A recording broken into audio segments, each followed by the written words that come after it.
तो दोस्तों नमस्कार। आज हम करेंगे डेसिमल पर यानी दशमलव पर क्वेश्चन। तो क्वेश्चन हमारे 10 हैं। तो हमारा पहला क्वेश्चन है,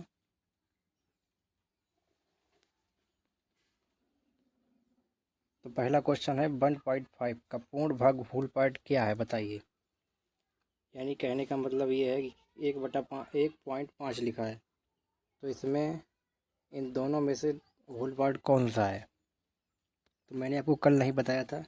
तो देखिए ये 1.5 लिखा है, तो हमारा ये जो होता है ये 1 लिखा है, ये हमारा होल पार्ट होता है।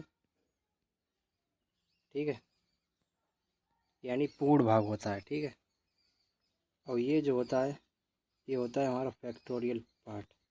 ठीक है, ये होता है हमारा फैक्टोरियल पार्ट।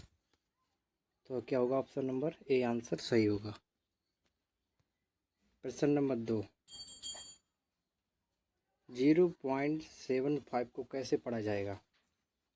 देखिए 0.75 या फिर 7.5 या फिर 0.57 या फिर 0.57। क्या होगा इसका आंसर। तो इसका आंसर होगा ऑप्शन नंबर ए, मैंने आपको कल बताया था।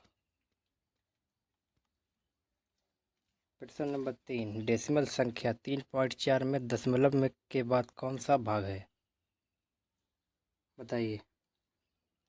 डेसिमल संख्या 3.4 में दशमलव के बाद कौन सा भाग है, तो ऑप्शन नंबर बी होगा। प्रश्न नंबर 4, 2.75 में अंश भाग फैक्टोरियल पार्ट क्या है, मैंने आपको बताया था। तो आंसर नंबर बी सही होगा। ठीक है, प्रश्न नंबर 5, डेसिमल में बताइए, डेसिमल किसे कहते हैं। बिंदु चिन्ह, दशमलव चिन्ह या फिर पूर्ण विराम या फिर जोड़ चिन्ह। तो आंसर होगा ऑप्शन नंबर बी। ठीक है, चलिए प्रश्न नंबर 6, 1.0 का मान क्या होगा। तो इसका आंसर होगा option number A, B sorry, 1.0 का मान 1 ही होगा। प्रश्न नंबर 7, डेसिमल संख्या 0.5 को भिन्न रूप में कैसे लिखा जा सकता है बताइए। बताइए कौन सा आंसर सही होगा। Option number A 1/2, option B 5/10 या फिर दोनों या फिर कोई नहीं।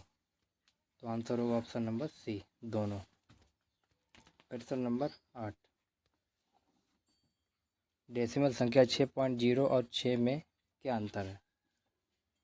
तो आंसर होगा ऑप्शन नंबर डी, कोई अंतर नहीं है। ठीक है, प्रश्न नंबर 9, डेसिमल संख्या 4.25 में 4 दर्शाता है क्या बताइए। देखिए ऑप्शन नंबर सी, पूरा भाग होता है। मैंने आपको बताया था ये होल पार्ट यानी पूर्ण भाग होता है, और ये हमारा फैक्टोरियल पार्ट।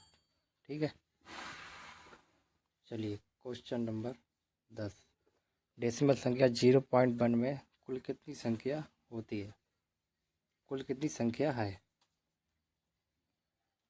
बताइए। तो इसका आंसर क्या होगा बताइए। तो इसका आंसर होगा ये दोनों संख्या हैं, तो यानी 1 और 0। ठीक है, ये दोनों आंसर हमारे हो जाएंगे। तो चलिए मिलेंगे अब हम अगले वीडियो में अगली टॉपिक के साथ। तो आप मेरे चैनल को सब्सक्राइब जरूर कर लें ताकि मेरी हर आने वाली वीडियो आप लोगों के पास पहुंचती रहेगी। धन्यवाद।